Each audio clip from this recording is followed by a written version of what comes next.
आपण सगळे पाहतच आहात सध्या देशात काय काय घटना घडतात। भ्रष्टाचार, चोरी, घोटाळे, बलात्कार, खून, दरोडा, फसवणूक, खंडणी याने आपला देश ग्रासलेला आहे। त्यात सीमेवरही आपल्या जवानांवर गोळीबार, अतिरेकी हल्ले होतातच। हल्लीच कोलकात्यामध्ये एका डॉक्टर तरुणीवर बलात्कार झाला। देशात संतापाची लाट उठली।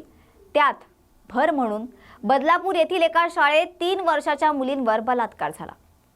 स्वतंत्र काळानंतरही आपला देश अजून सुरक्षित नाहीये ही चिंता प्रत्येक जनमानसात आहे। गुन्हेगारांना कठोरात कठोर शिक्षा व्हावी या हेतूने आम्ही आजचा एपिसोड सुरू करत आहोत। नमस्कार, मी प्रतीक्षा आजचा हा एपिसोड सुरू करते। आमची जनतेला कळकळीची विनंती आहे की सज्ज रहा, सतर्क रहा आणि जागृत रहा। आजची घटना आहे पनवेल शहरातली। काय घडलं, कसं घडलं हे तुम्ही स्वतःच प्रत्यक्ष डोळ्याने पहा। सीमाचा फोन? हा सीमा, बोल ना, काय झालं ग? अगं एक काम होतं जरा। एवढंच ना, सांग ना काय काम होतं? अगं मी इथेच आहे ग, बाजारात आली होती। मला ऑफिसला आज ओव्हर टाइम आहे, सो ऑफिस मधून यायला मला उशीर होतोय आणि सूरज भाऊजींचा सुद्धा फोन लागत नाहीये। निकिताला शाळेतून आणायला कोणीच नाहीये, सो प्लीज आजच्या दिवस तुला तिला आणायला जमेल का? हो, तू काही काळजी करू नको, मी आणते तिला घरी। अगं ती मला माझ्या मुलीसारखीच नाही काय, आणते मी तिला घरी, तू अजिबात काळजी करू नको। मी तिच्या शाळेत कळवतीये तसं, ती नेहमीच्याच ठरलेल्या ठिकाणी उभी असेल। प्लीज तेवढा आजच्या दिवस कर ना। अगं हो बाई, आणते तिला घरी, तू नको काळजी करू। तिला घेऊन आली की तुझ्याच घरी ठेव, मी ऑफिस मधून थेट घरीच येते तुझ्या। तोपर्यंत तिला तुझ्याच घरी असू दे, ठीक आहे? Okay, thank you so much, bye. नेहमीप्रमाणे शाळा सुटल्यानंतर निकिता आपल्या नेहमीच्या जागेवर उभी होती। शाळेतल्या मित्रमैत्रिणींना बाय करून ती वाट बघत होती। जाता येताना शाळेतल्या मॅडमने आणि सरांनी तिची विचारपूस सुद्धा केली। काही ओळखीच्या पालकांनी घरी सोडतो असंही सांगितलं, पण आई घ्यायला येईल म्हणून तिने नकार दिला। आणि त्याच दरम्यान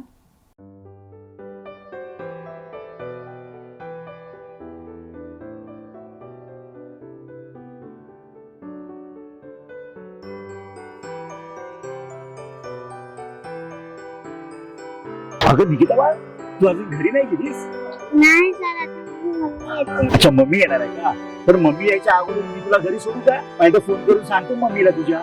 नको, आता माझी मम्मी येतातच। अच्छा, येणार आहे का? Bye bye bye. हा मला जा, सावकाश।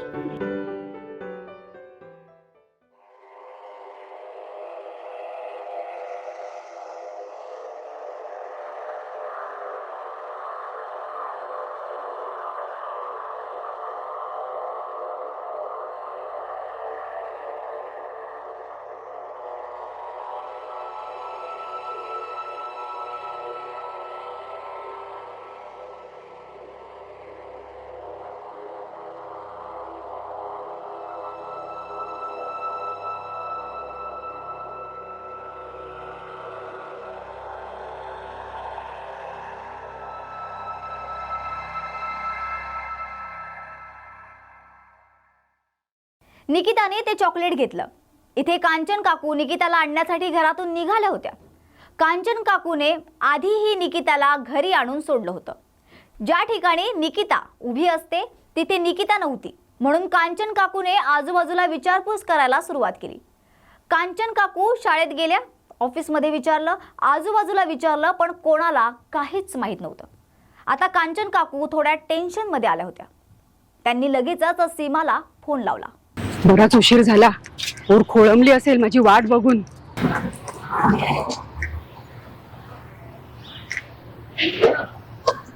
अरे कुठे गेली ही पोर? माझी वाट बघून निघून तर नसेल ना गेली? ओ काका, तुम्ही एका छोट्या मुलीला बघितलं काय? हो, एवढी छोटीशीच आहे ही, बघा ना ही। हा काका, तुम्ही बघितलं?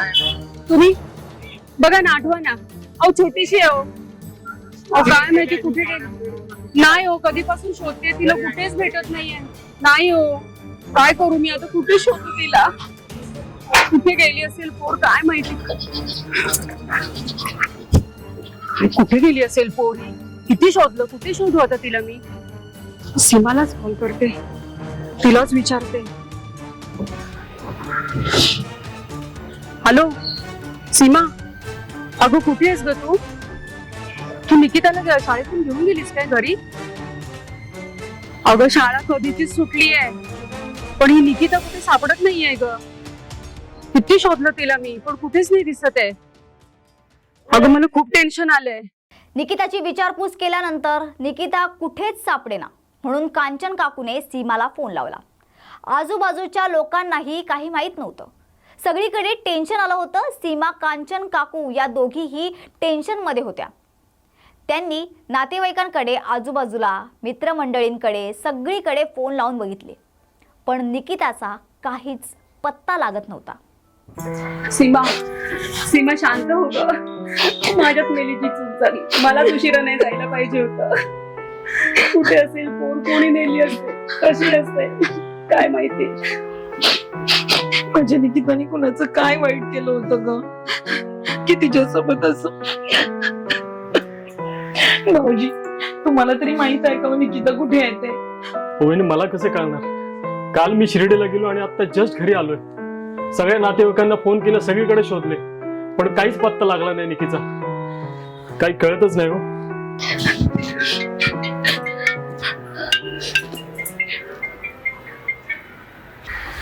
हॅलो हॅलो, कोण बोलताय? तुमची मुलगी आमच्याकडे. ती जर तुम्हाला जिवंत हवी असेल तर आम्हाला 10 लाख रुपये. उद्या तुम्हाला जाण्यासाठी त्या जागेवर जायचं सरळ निघून तुमची मुलगी तुम्हाला परत. आणि जर पोलिसांना कळवण्याचा प्रयत्न केला तर तुमच्या मुलीचे तुकडे तुकडे करून तुमच्या घरी पाठवून उद्या फोन करेन. पैसे द्यायला ठेवा. हॅलो हॅलो, काय झालं वहिनी? कोणाचा फोन होता? सापडली का निकिता? अगं बोल ना, काय झालं? वहिनी काय झालं, बोला ना. काय झालंय? कोणाचा फोन होता? माझ्या निकिताला कोणीतरी किडनॅप केलंय आणि 10 लाख रुपये मागताय. बोलताय की जर निकिताला न्यायचं असेल तर 10 लाख रुपये द्या, आणि जर का पोलिसांना कळवलं तर ते तिला मारून देईल.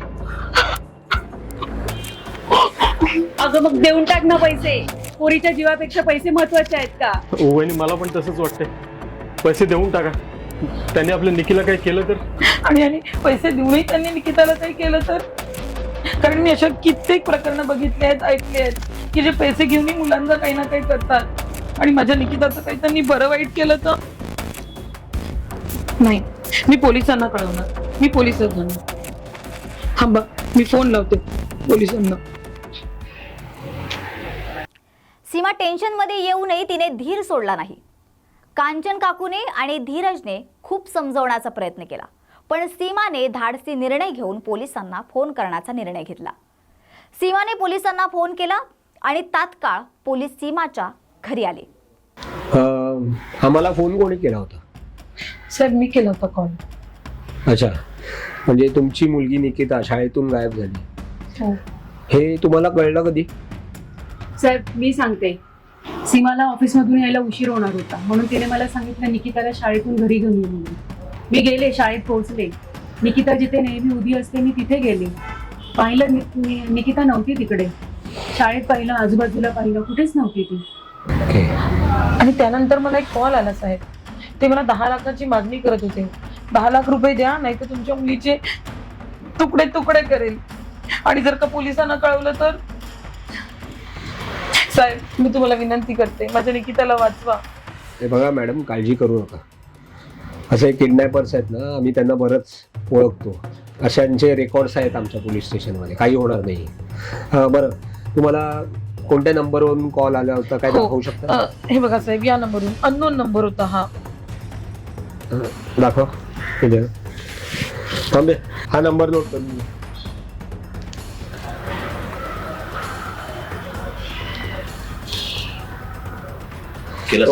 हे घ्या. बरं, तुम्ही काळजी करू नका.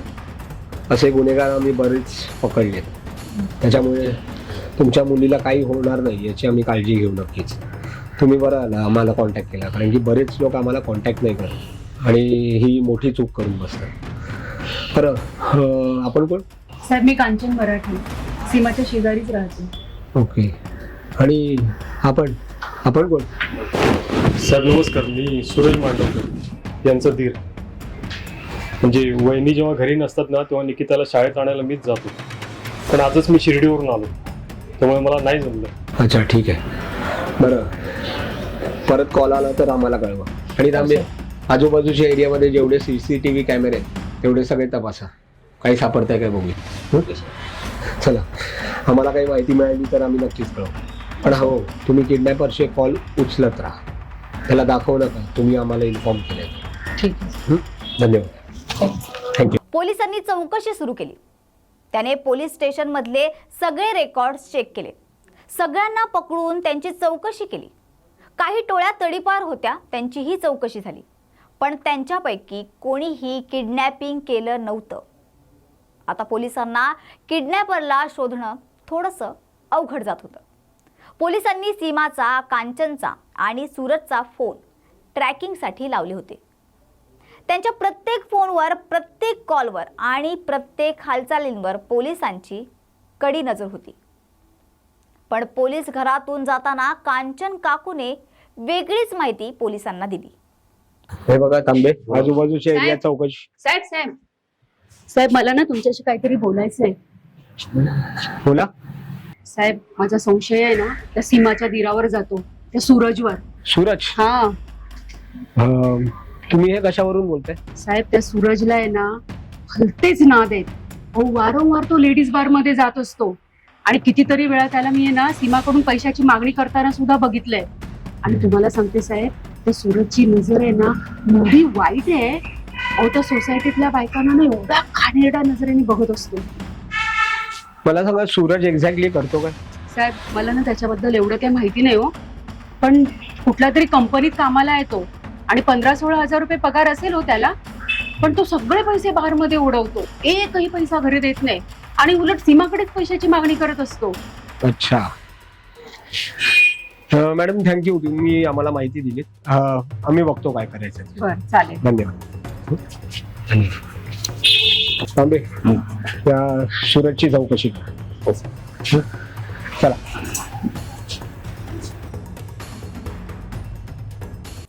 कांचन काकूने माहिती दिल्याप्रमाणे पोलीस आता सूरजवर नजर ठेवून होते.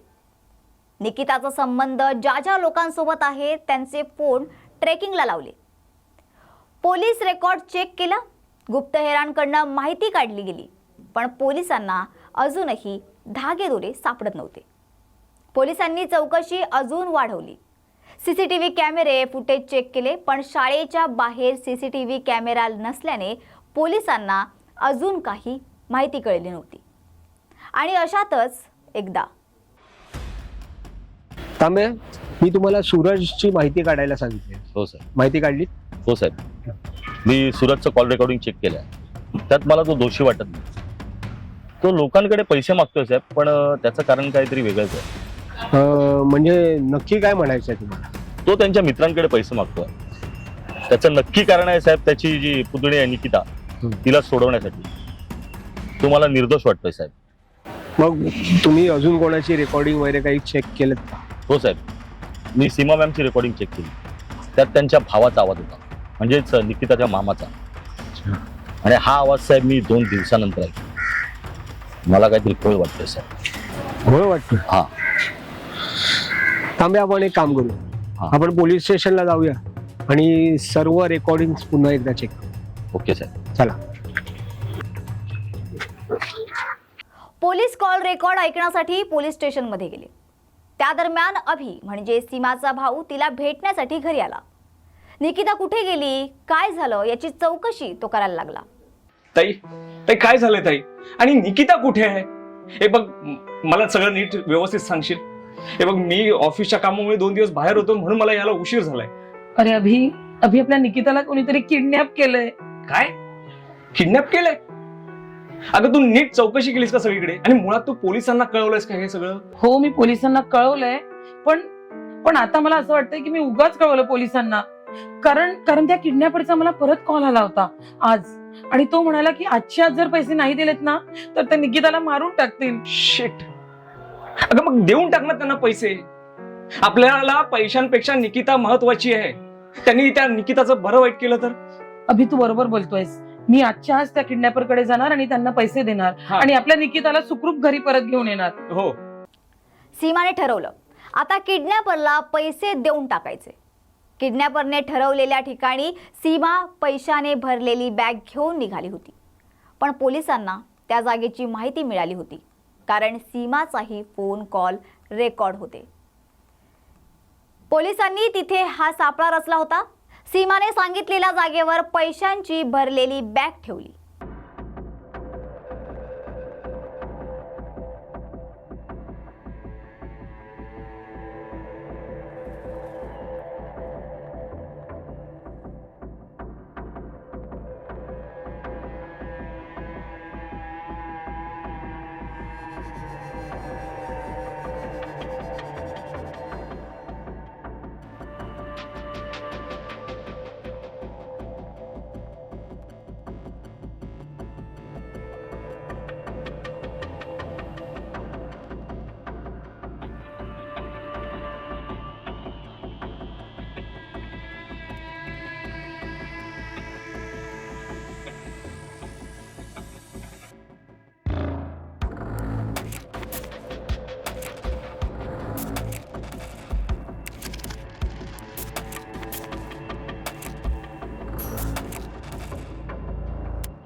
खूप मस्त काम केलंस मित्रा.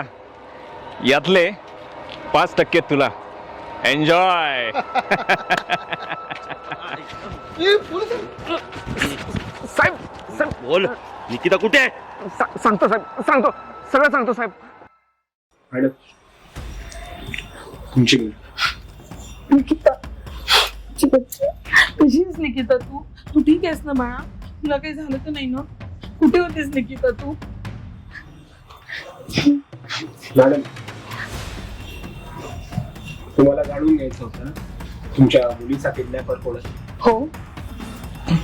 हा बघा, हा उभा आहे इथे. काय म्हणताय साहेब? काय बोलताय? विचारा भावालाच. हा नाहीतर विचारा तुमच्या मुली. निकिता बेटा, हो आई, मामाच मला घेऊन गेला होता. अभि तू किडनॅप केलीस? मग काय करतोय? सांग ना, काय करू? अगं मला पैशांची खूप गरज होती. खूप वारंवार मी तुला सांगितलं होतं की मला दुबईला जाऊन माझं स्वतःचं ऑफिस उघडायचं. भाऊजी असतानाही सांगितलं होतं की त्यांच्याकडे पैसे मिळवून दे मला. मला दुबईला जायचं होतं, खूप पैसा कमवायचा होता, खूप श्रीमंत व्हायचं, माझी सगळी स्वप्न पूर्ण करायची होती. आणि म्हणून मी निकिताला. पण निकिताला किडनॅप केलंस? स्वतःच्या भाचीला? तुला दुबईला जायचं होतं, मी स्वतःहून तुला पैसे दिले असते, पण त्यासाठी स्वतःच्या भाचीची kidnapping? I'm so sorry. I'm so sorry. ती मागायची ना ती कोर्टामध्ये जाऊन, समजलं काय? ए, काय? ताई ऐक ना ताई. जबाबदारी घ्या.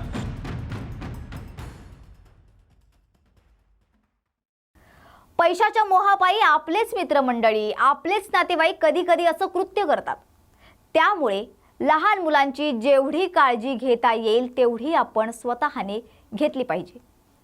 शाळेमध्ये मुलांना सोडताना किंवा घेताना त्या बसमध्ये एक लेडी इन्स्ट्रक्टर आहे का हे चेक करा. लहान मुलांना बाहेर सोडताना त्यांच्यासोबत पालक असावेत याची काळजी घ्यावी. आपली सुरक्षितता आपणच पाळली पाहिजे. घराच्या आसपास किंवा शाळेच्या अवतीभोवती असा कोणी संशयित व्यक्ती दिसल्यास ताबडतोब पोलीस स्टेशनला कंप्लेंट करावी. सतर्क राहणे ही आपली जबाबदारी आहे. अशा घटना घडू नये याची आपणच काळजी घ्यावी. मी प्रतीक्षा आपली रजा घेते. तोपर्यंत सतर्क रहा, जागृत रहा आणि सज्ज रहा आणि पाहत रहा क्राईम झोन.